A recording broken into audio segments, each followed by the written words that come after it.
안녕하세요. 분명해입니다. 최근 미국 주식시장을 대표하는 두 지수인 S&P 500과 나스닥 지수가 전고점을 돌파하며 많은 분들이 지금이라도 미국 주식을 투자해야 하는지 고민하고 계실 텐데요. 투자를 시작하려고 유튜브나 블로그에서 여러 정보를 찾다 보면 제일 많이 나오는 ETF가 스파이, 부, QQQ입니다. 물론 스파이, 부, QQQ도 너무 좋은 ETF지만 저는 다른 ETF에 투자하고 있습니다. 그럼 이 세 가지 ETF에 대해 간단히 설명드리고 제가 투자하는 ETF가 무엇이고 어떤 점이 더 좋아서 추천드리는지 자세히 말씀드리겠습니다.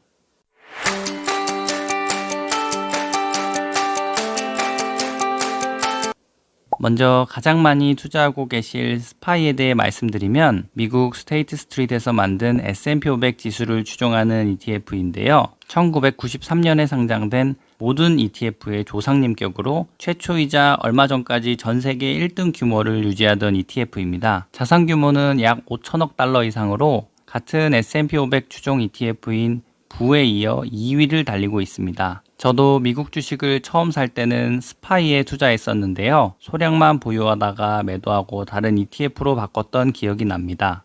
다음은 2025년 7월 기준 자산 규모 전 세계 1등 ETF인 부에 대해 말씀드리겠습니다. 좀 전에 말씀드린 것처럼 부는 오랜 기간 1등을 유지했던 스파이를 제치고 올해부터 1등 타이틀을 유지하고 있는데요. 부가 1등을 차지하게 된 가장 큰 이유는 저렴한 운용보수 덕분입니다. 0.0945%인 스파이에 비해 약 3분의 1 정도인 0.03%로 2010년대 들어 S&P 500 인덱스 펀드 투자가 유행한 이후 유입된 투자자들은 저렴한 수수료를 찾아 부에 투자하기 시작했고 15년이 지난 올해부터는 자산 규모가 스파이를 넘어섰습니다. 부의 운용보수가 이렇게 저렴한 이유는 부 ETF의 자산운용사인 뱅가드 그룹의 창시자이자 인덱스 펀드를 만든 존 보글의 정신이 깃들어 있기 때문인데요. 그는 투자에선 당신이 내지 않는 수수료만큼 더 번다라고 표현하며 투자할 때 발생하는 비용이 수익률에 많은 영향을 끼친다고 말했습니다. 존 보글이 만든 자산운용사인 뱅가드 그룹에 대해 말씀드리자면 글로벌 자산운용금의 규모가 10.4조 달러로 우리 돈으로 약 1경 5천조 원에 달하는 금액을 운용하는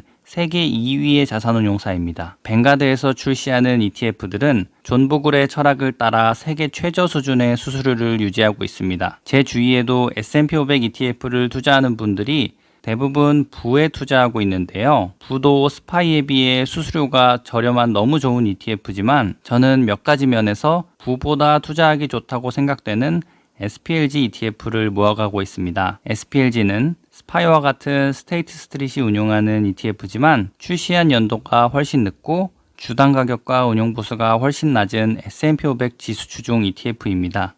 SPLG의 장점은 부보다도 0.01% 낮은 운용보수와 75달러 정도의 상대적으로 낮은 주당 가격으로 소액으로 매달 수량을 늘려가고 싶은 투자자에게 적합합니다. 하지만 세계 최대 ETF인 부에 비해 운용자산 규모가 훨씬 작고 유동성과 인지도가 상대적으로 낮아 대규모 자산을 장기적으로 운용하는 투자자에게는 적합하지 않은 ETF입니다. 하지만 저처럼 개미 투자자들에게는 20에서 30조 원의 운용자산 규모를 가진 SPLG의 유동성도 충분하다고 생각하기에 걱정 없이 투자하고 있습니다. 저는 존 보글의 가르침처럼 0.01% 차이도 유의미하게 생각했지만 그보다는 주당 가격이 부에 비해 상대적으로 낮아 수량을 늘려가는 재미가 커서 SPLG를 모아가고 있습니다.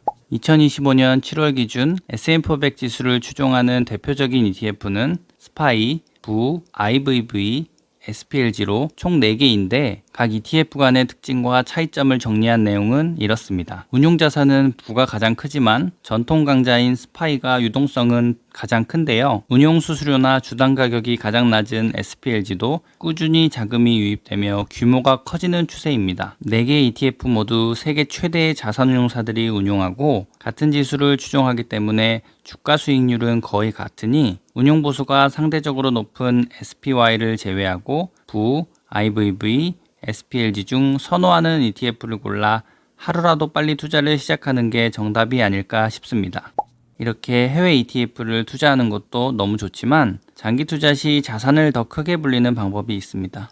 바로 연금저축펀드 IRP 같은 연금계좌에서 국내 상장 S&P 500 ETF에 투자하는 것인데요. 해외 ETF 중 운용보수가 가장 작은 SPLG와 연금계좌에서 투자하는 타이거 미국 S&P 500을 비교해보면 배당소득세의 과세이연 혜택은 없어졌지만 여전히 양도소득세는 부과되지 않으며 매매 차익에 대한 세금을 아껴 주식을 더 매수하며 복리 효과를 누릴 수 있습니다. 게다가 연금계좌에서는 세액공제 혜택이 있어서 돈을 계좌에 넣기만 해도 연 900만 원까지는 13.2%에서 16.5%까지 연말정산 때 돌려주며 수익과 같은 효과가 발생하는데요. 이 돈을 연금계좌에 그대로 재투자하거나 직접 투자로 SPLG를 매수해도 수익을 극대화시킬 수 있는 좋은 방법이라고 생각합니다. 만약 월 100만 원씩 30년간 투자했을 때 해외 직접 투자는 모든 세금과 수수료를 제외하고 연평균 7.2%, 연금계좌는 7.1%의 수익률이고 자산금액은 약 6천만 원 정도 차이가 나는데요. 30년 동안 투자했는데 1억 원 차이도 나지 않는 것이 크지 않다고 생각하실 수도 있지만 여기서 세액공제 효과를 반영하면 크게 달라집니다. 연금계좌의 수익률은 7.8%로 올라가고 직접 투자에 비해 무려 2억 원 정도가 차이 납니다. 게다가 연금 수령 시 3.3%에서 5.5%의 저율과세와 아직은 사적연금에 부과되지 않는 건강보험료까지 고려한다면 최종 수익의 차이는 더 커질 것입니다.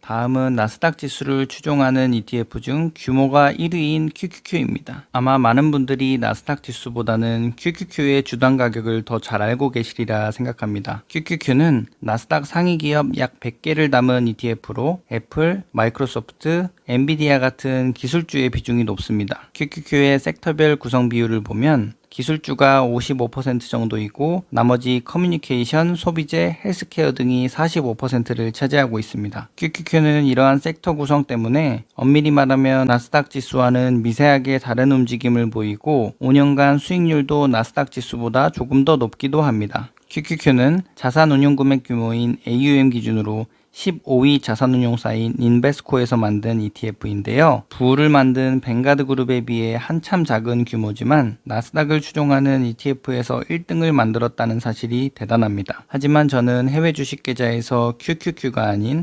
QQQM을 모아가고 있는데요. QQQM은 QQQ와 같이 인베스코에서 만든 ETF지만 QQQ에 비해 수수료가 0.05% 더 저렴해서 장기 개미 투자자에게 더 적합한 ETF입니다. 게다가 한 주당 가격이 QQQ는 560달러가 넘어 하나로 약 80만원 정도의 가격이고 QQQM은 230달러 정도로 하나로 약 30만원대라 스파이, 부대비, SPLG와 같은 개념으로 수량을 모아가기 더 좋은 ETF입니다. 단타 매매나 고유동성을 선호하고 파생상품 전략을 이용하려면 QQQ를, 수수료 절감, 장기 보유, 그리고 매달 적립식 투자로 수량을 모아갈 투자자분들은 QQQM을 모아가는 게 더 좋아 보입니다. QQQ 또한 연금 계좌에서 투자할 수 있는데요. 저는 미래에셋 자산운용의 타이거 미국 나스닥 100 ETF를 모아가고 있습니다. 나스닥 ETF 역시 세액공제를 제외하면 해외 직접 투자가 수익률과 수익금 모두 더 높은데요. S&P 500과 마찬가지로 연금계좌의 세액공제 효과를 반영하면 수익률과 수익금 모두 국내 상장 ETF가 훨씬 더 높습니다. 직접 투자보다 무려 3억 원 가까이 수익이 더 발생하는데요. 연평균 수익률이 크니 더 큰 차이를 만들어내는 것을 알 수 있습니다. 그렇다면 S&P 500 말고 나스닥에만 투자하면 더 좋지 않을까라고 생각하실 수도 있지만 만약 은퇴 시점에 닷컴 버블 같은 폭락이 발생하면 모든 계획에 차질이 생길 수 있기에 S&P 500이나 SCHD 같은 다른 ETF에도 적절히 분산 투자하는 것이 좋다고 생각합니다. 이렇게 세금을 줄이고 수수료를 낮추고 복리 효과까지 챙길 수 있는 연금계좌에서 세액공제 한도인 900만원 또는 연금계좌 한도인 1800만원까지 국내 상장 S&P 500과 나스닥 ETF에 투자하고 그 외에도 투자금에 여유가 있다면 SPLG, QQQM에 직접 투자하는 방식이 자산을 더 효과적으로 불릴 수 있겠습니다. 오늘은 대표적인 S&P 500 나스닥 추종 ETF인 스파이, 부, QQQ보다 주당 가격과 운용보수가 낮은 SPLG, QQQM ETF와 연금계좌에서 국내 상장 ETF에 투자할 때의 차이점과 우리에게 적합한 투자 방식이 무엇인지 알아보았는데요. 이제는 대세가 돼버린 S&P 500과 나스닥에 투자하실 분들이라면 이 영상을 통해 길을 찾으셨길 바랍니다. 오늘은 여기까지입니다. 혹시 질문이 있으시면 댓글로 남겨주시기 바라며 오늘 내용이 도움이 되셨다면 구독과 좋아요 부탁드립니다. 감사합니다.